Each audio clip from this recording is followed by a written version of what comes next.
what are you doing here? Because outside it's 30 degrees. I mean, in 1 hour it will be 32. That's the best day of the...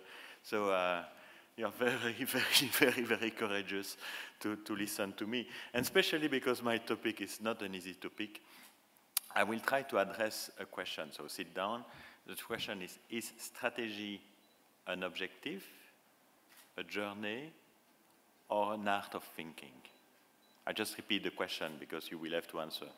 Is strategy an objective, a journey, or the art of thinking? And why is it important for me as a CIO? Because every day I receive a pack of slides where it's written strategy.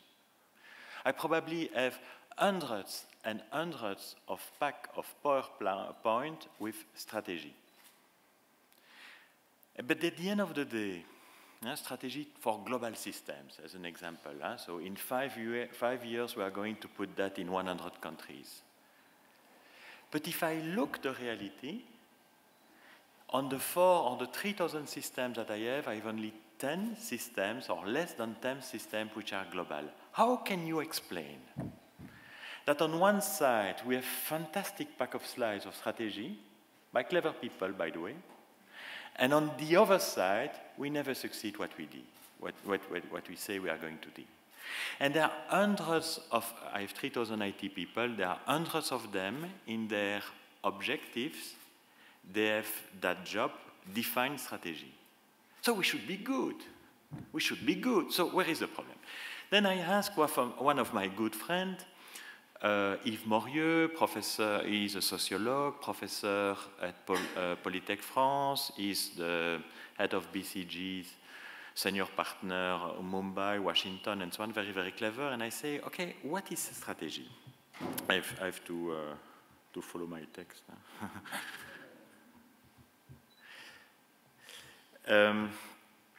And I asked him, and he pointed me a book, and the book was called Introduction à la stratégie, a book written in 1963 by General André Beaufret. So now that book has been published, but 2-3 years ago I find it second-hand, and now it's quite important to go to military school because strategy comes from stratos, which is the army, and Eigen, which means to lead. So strategy is to lead the army. So probably it's the military school that we learn the best at first, the strategy, and then in business school, of course, because they follow. And that book is boring, absolutely boring, except if you like Cold War. But one sentence is key, is still one of the best military strategies today. That book referred in many military schools. And his definition of strategy is, listen, gaining freedom to operate. Gaining freedom to operate. Now, if you think about a chess player, is the strategy about fixing the objective? Well, if it is, my daughter of 8 years old is a good strategist because I can tell you in chess, the objective is to take the king. It's quite easy to define the strategy. And by the way, in many companies, the strategy is gaining market share and increasing the revenue. So defining the strategy as an objective is probably quite easy. But if you define strategy as gaining freedom of operation, of course, my 8 years boy is very, very bad because when he's playing with a good chess player, who is thinking 2-3 times ahead, of course, he always loses. I remember a story of my professor of strategy in 1990, here in IAG, I think Professor Heubrecht, but I forget, speaking about the 1973 oil crisis. All European airlines were in the red in 1974. All but one, Scandinavia Airlines. Now, Scandinavia Airlines, the CEO of Scandinavia Airlines asked to a team in 1970, what if I have an air crash? And what if the oil or the kerosene is increasing. And that team, in 1970, 3 years ahead, was working and came back with two conclusions. Conclusion one, you have to stop all your lines for which the seat capacity is below 60%, and conclusion two, you have to decrease the speed of your vessels by 20%. Anyway, two conclusions. He did that, and he succeeded to be profitable in 1974. But the important part of the story is the following. All the CEOs, when they have to present their result, they say, it's not my fault. I have a good strategy. I have a good plan, but it's not my fault. Look, I can do nothing on the oil. I cannot master the price of the oil. It's not me. I was last year at Stanford, executive program, and you pay a fortune for this program, and you have the best professors, and it's strategy, it's fantastic. And a professor of strategy, which is Robert Burgelman, very well known, many books, finish and conclude his course about strategy in one sentence. Now, pay attention. You pay $40,000 for that sentence. It should be a very good sentence for that price. Okay, ready? Summary of strategy. If you are not ahead, you are behind.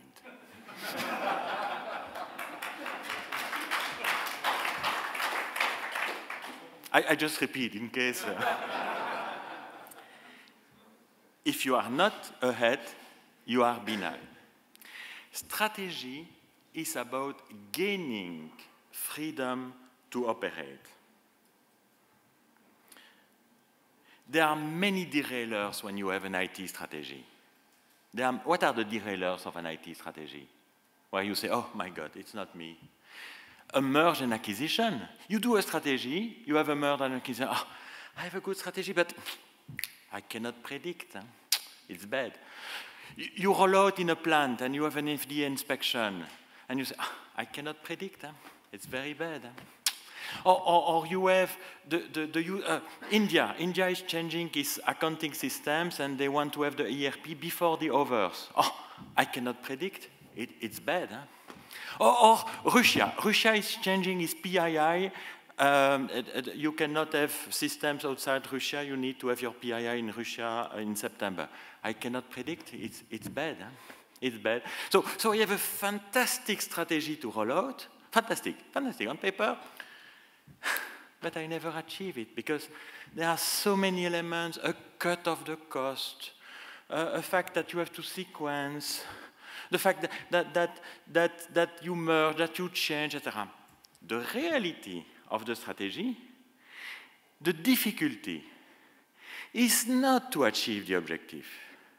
The difficulty is to gain freedom of operations. Now, how can we do that?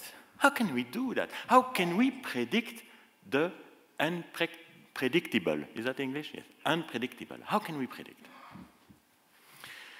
Because if strategy is not position objective, if strategy is gaining freedom of operation, in case of unpredictable event, you better have to predict them. You agree? You don't agree? Now, how can we predict the future? Then we have to come back. Another of my good friends, a Belgian one, Luc de Brabandereux, some of you know him. He has written many books, worked for BCG, he's also professor. This last book, Thinking in Other Box, has a special chapter 2, The Art of Thinking. Art of thinking is coming from Socrates. What says Socrates? Everything is about induction and deduction. You know that, you have learned that. Induction is taking the facts, external representation, and having a mental representation. Going from facts to your mental idea, and deduction is going from your brain to the facts. Those who practice the art of thinking are those who practice the induction and the deduction all the time. Now, there are 4 elements to be successful. 4 elements to be successful. First, for those who are good strategists. Because 4 elements which allow people to try to anticipate the future. The first is massive learning. What you see for those who are successful, they read all the time, they learn all the time, they question all the time, they are able to learn massively. Think about Churchill, think about your CEO, think about whoever you want. Then the second thing is an extreme ability to classify, to find patterns, to put in orders everything you learn. Classification. The third characteristic, to start your deduction, is the ability to modelize.